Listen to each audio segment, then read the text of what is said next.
Hi, good day to you, and welcome back to the next part of a new series, episode 2. And today we are going to talk about finance technology and, of course, the COVID virus. To start off with finance, Reserve Bank of India data very surprisingly showed that nearly 1.56 billion transactions worth 2.85 lakh crores were actually recorded through National Payment Corporation of India, that's NPCI's digital channel, as on August 30th. This is very important in India's effort to digitize the economy. Why is it so important to digitize the economy? When the whole economy is on a digital mode, the chances of expansion of tax collection is better, and more people will come on board, and the black economy can come, be subsided substantially. Now, the previous record was 1.49 billion transactions worth around 2.9 lakh crores for the month of July. Another interesting fact that has been coming out from the RBI data has been that the cash withdrawals in August through ATMs and micro ATMs was at 1.36 lakh crores, which is less than half the payments through UPI. So what we are seeing is that the digital transaction is becoming a way of trade, as we progress, and it's only just going to get increased. The other very significant input that came, which is very interesting for all of us to know, is 9 out of 100 transactions being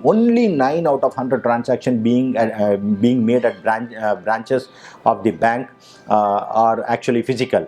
And mobile banking seems to be on the way to supersede the internet banking. The transactions at the ATM during the time of demonetization stood at 55%. Now they are down at 30%, and the mobile banking transactions have now gone up to 55%. So what we are going to see is just as we were very happy and surprised that internet banking is taking over physical banking, now it looks like mobile banking will take over internet banking. So that's a very welcome sign, which means you can actually enable and empower a lot of people even in rural areas to use the mobile phone to make their payments and be part of the digital economy. The third is a very small event, but once again a very great leap with respect to government's intention. The government has announced that FASTag is mandatory to claim discounts when you're using their tolls. So the government always gave a discount of return journey if it happened within 24 hours, and there were always also certain local exemptions allowed.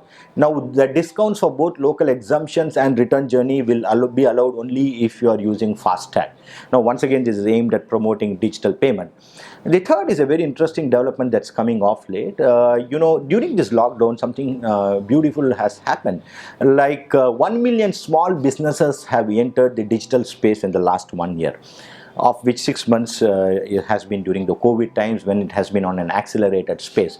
So there is a new terminology that is coming up, and it is called as phygital. Now what is phygital means that order is given through a WhatsApp, SMS and everything, that is once again a digital mode, but the delivery is done physically at your doorstep, and once again the payment is done using either a GPay, Paytm or a BMAP. So nearly 25% of the retail payments today is in the digital mode, and a massive surge in new debit card customers entering the payment ecosystem. Now we know some time back these Jan Dhan schemes were opened, and then a lot of the bottom of the pyramid people have been able to enjoy the benefits of banking, mainly got benefited from the direct benefit transfer for their gas payments and a whole lot of things. So a lot of people entered, but the use of debit card by them for digital payments was still substantially low. Maybe the younger generation which is coming up is far more comfortable using it, and also maybe because of the COVID, the debit card transactions have really jumped up. So we are in a very clear direction of digital payments actually superseding the way of transacting business. The next section we are actually coming to is technology use. We have some very interesting points here. Once again, ICICI Bank has started using space images for disbursement of farm loans. Now, isn't it exciting? Now, basically, the satellite images help, of the farmlands, help them to assess the farmer's credit worthiness. So now you may no more be able to take a, farm loan and claim that you had a bad year and there was a crop loss, and so you couldn't pay because they are using the the space, the images taken from space to show that you actually didn't plant anything and you didn't water anything. So you can't really create a false alibi and then get away with the whole thing.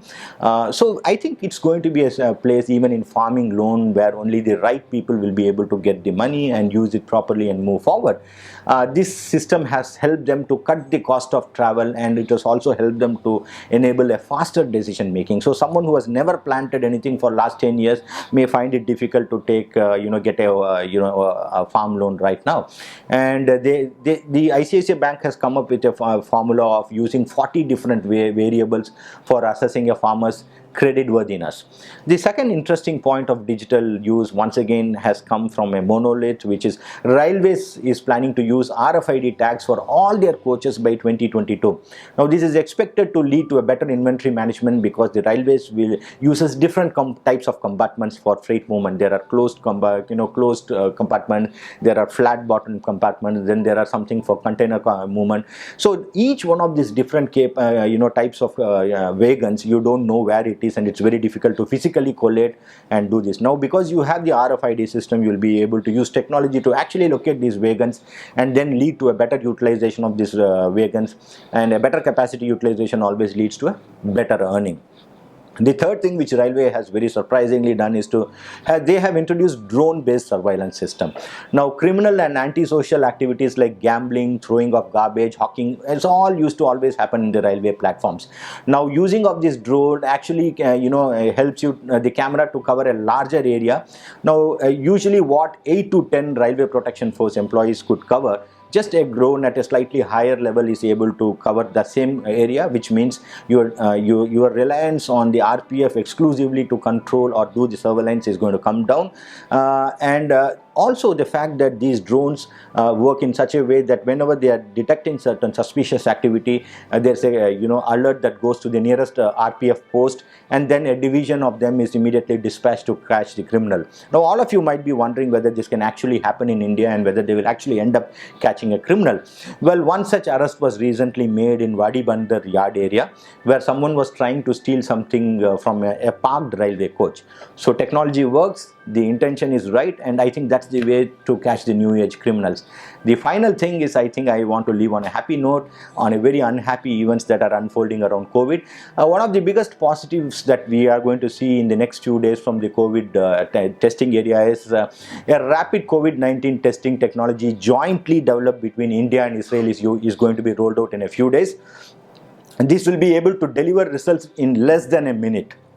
So this is going to change the dynamics of travel, because anyone who wants to travel now, because we have travel restrictions both air, train and buses, if you are able to get a report in less than a minute, you can actually control the disease and prevent disease prone people from traveling.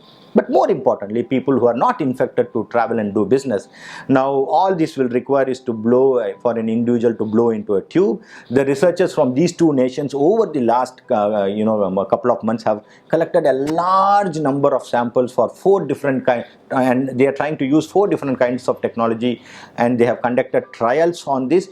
The 4 technologies they are going to use is a breath analyzer technology, then there's going to be a voice based test for this COVID-19, then they are also going to use the isothermal testing, which enables the identification of the SARS-CoV-2 virus using a saliva sample. And finally, they are also going to have the polyamino acids, which is basically to isolate the proteins related to virus. So these 4 ways through which they are going to develop, it's developed and it's going to be rolled out, where you will be able to give a result in less than a minute. This is going to be a game changer for a thickly populated country like India, where testing has to be cheap, it has to be efficient, and it has to be fast. And finally, the good news that I want to leave you all with is that Serum Institute belonging to the Poonawallas could become the epicenter of COVID vaccines. Now India has been ridiculed for so many years on so many fronts, but we do have centers of excellence and eminence, and this Serum Institute is one such institute which we all should be proud, though it belongs to a private sector done with a nationalistic fervor. This is going to be the center of vaccine development all over the world. There have been a lot of people who have been able to use use these facilities to create vaccines, and shortly, as we read in the newspapers today, we are going to see the government is already in the process of identifying the early set of people who will be given these vaccines, and who will also be followed up with a booster dose. And it seems like the healthcare workers, followed by the corporations and municipal workers, will be the early adapters, and this is going to be a good time for us to roll out. So viewers, thank you so much for watching these videos, encouraging us and giving us your inputs. This episode 2 of ANU series, I hope, has been useful to you. It's been a little bit delayed, but henceforth we are sure we are going to keep you engaged periodically. Thank you so much for watching. Please subscribe to our channel, recommend it to your friends, and press the bell icon so that you get an alert when our next episode is uploaded. Thank you so much, and good day to you.